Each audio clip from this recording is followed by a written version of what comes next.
sebenarnya hubungannya kayak apa sih kok dia itu harus jadi satu bagian yang kemudian arahnya tadi untuk masyarakat. Seberapa urgent dan penting, entah dari etimologi bahasanya atau apanya, silakan kami ingin penjelasan dari calon pendeta. Apakah hubungannya baik-baik saja? Kesaksian dan pelayanan ini kok kayaknya tuh dekat banget. Ya, mencoba menjawab pertanyaan itu, mengapa kesaksian dan pelayanan tidak kesaksian dan persekutuan? Yang artinya bahwa kesaksian ini adalah sesuatu yang perlunya diekspos, sesuatunya yang perlu diperlihatkan, sesuatu yang perlu disaksikan kepada yang lain, kepada sang liang. Bagaimana kesaksian itu berisikan cinta Kristus, bagaimana seperti yang sudah dijelaskan tadi, bagaimana kesaksian itu berisikan mengenai siapa sih orang Kristen, bagaimana sih gereja, dan kemudian apa sih yang akan dikerjakan dalam kesaksian itu, yaitu melayani. Yang artinya bahwa kesaksian dan pelayanan ini adalah proses yang saling berkaitan dan saling memiliki keterhubungan yang memberi energi untuk terjun di tengah masyarakat. Dan di situ esensinya bahwa keberadaan gereja ini bisa menjadi berkat, keberadaan gereja itu bisa memberikan impact, keberadaan gereja itu bisa menjadi sesuatu yang baik bagi masyarakat di dalam gereja. Dan ini juga kan menjadi PR bersama bahwa benarkah kesaksian dan pelayanan sudah dikerjakan oleh kita. Yang artinya bahwa dengan dua hal ini keberadaan gereja bisa dipertanyakan di tengah masyarakat. Ya, selanjutnya bahwa dalam halaman 2 disebutkan bahwa ada harapan bahwa kesaksian dan pelayanan di Jemaat 3 SBS Jati Agung itu nanti akan terlaksana secara total dan kontekstual. Nah, mungkin perlu dijelaskan kenapa kesaksian dan pelayanan terlihatnya supaya vital itu supaya kuat gimana ini, kemudian kontekstualnya seperti apa di masyarakat yang ada di Jatian. Baik, ini menjadi sesuatu yang menarik. Bagaimana gospel ini benar-benar vital, benar-benar kuat, benar-benar kontekstual. Yang artinya bahwa ketika gereja, khususnya GKSD Jati Agung, akan melakukan gospel itu, jangan sampai tidak memahami konteks. Yang artinya kita hidup dalam konteks yang majemuk, beragaman. Ada suku ini, suku Jawa, seperti yang saya jelaskan tadi, agama pun demikian.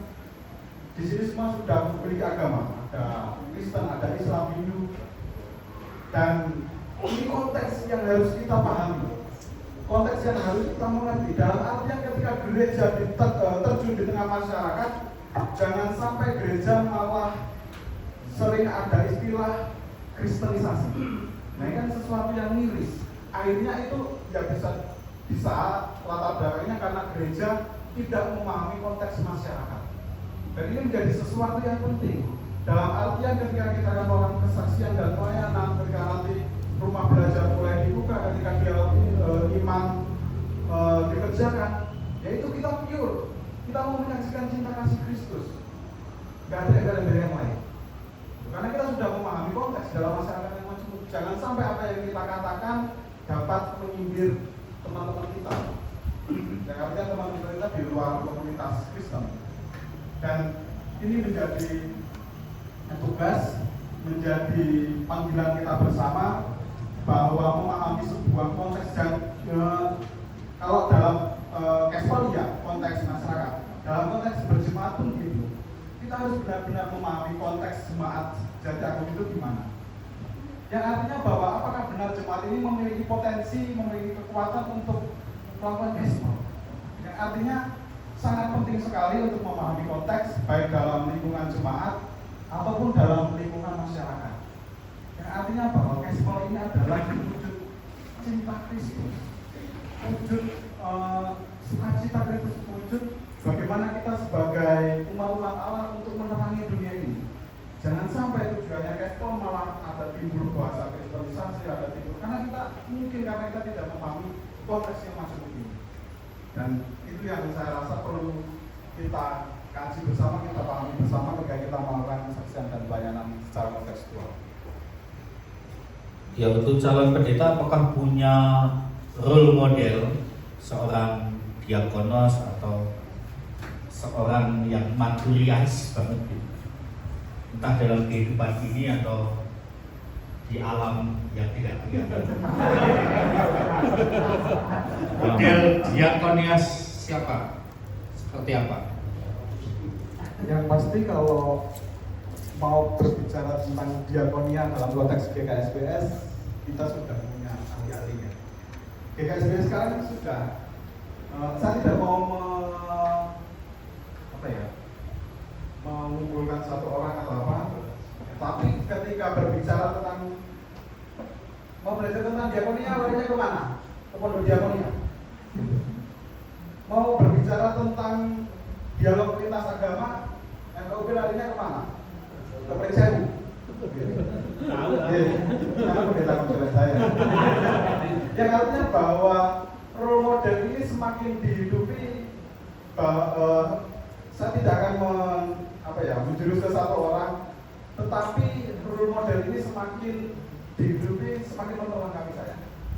Misalkan ketika mau berbicara tentang PI siapa? Ahlinya.